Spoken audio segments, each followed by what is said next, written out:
अगर इमरान खान को आज इन्होंने सियासत का एक देवता बना दिया ना, या इमरान खान साहब को एक जायंट बना दिया है, तो इसके अंदर पाकिस्तान की मिलिट्री एस्टेब्लिशमेंट की वो भोंडी गलतियां और उनकी हरकतें हैं जिसका खुमियाजा आप ये भुगतेंगे। देखें, इमरान की किस्मत में ये ऑनर लिखा था। अब वसीला अल्लाह ताला जो नियत की भी बात है ना, नियत की भी बात है। उसको अल्लाह ने नवाजना था, बहादुरी का इनाम वो यहाँ भी देता है और वहां भी देता है। देखिए, मैं जब इनके पास कैद में था ना, तो मेरे पास एक दिन ये लोग आए, ये अगस्त के मिड की बात है। अच्छा, मैं आपको ये भी बता देता हूं कि उससे चंद दिन पहले से ना वहां जो लोग खाना लेके आते थे ना, उन लोगों के रवैये बहुत अजीब हो गए थे।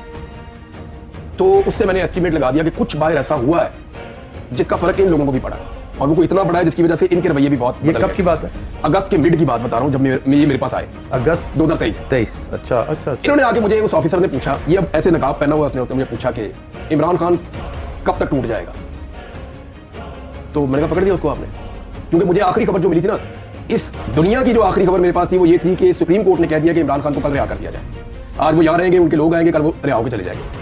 और ये जो गिरफ्तारी हुई है ये गैर कानूनी है, जो इस्लामाबाद हाई कोर्ट। जी। मैंने अपनी जिंदगी में जो आखिरी खबर मुझे मिली थी वो ये थी। ठीक। इसके बाद मुझे कोई खबर कभी नहीं मिली, मुझे कुछ पता नहीं था। मैं एक ऐसी जगह पे था, मैं दुनिया से कटा हुआ था। आप हैरत होगी आपको कि उन 5 महीनों में जो कुछ हुआ, अभी भी कुछ चीजें मुझे पता चलती है, मैं हैरान होता हूँ ये कब हुआ था। मुझे पता ही नहीं है कि दुनिया में क्या चल रहा था। तो हुआ ये कि उन्होंने कहा जी कब तक टूट जाएगा। मैंने पकड़ दिया, उन्होंने पकड़ लिया। किधर है?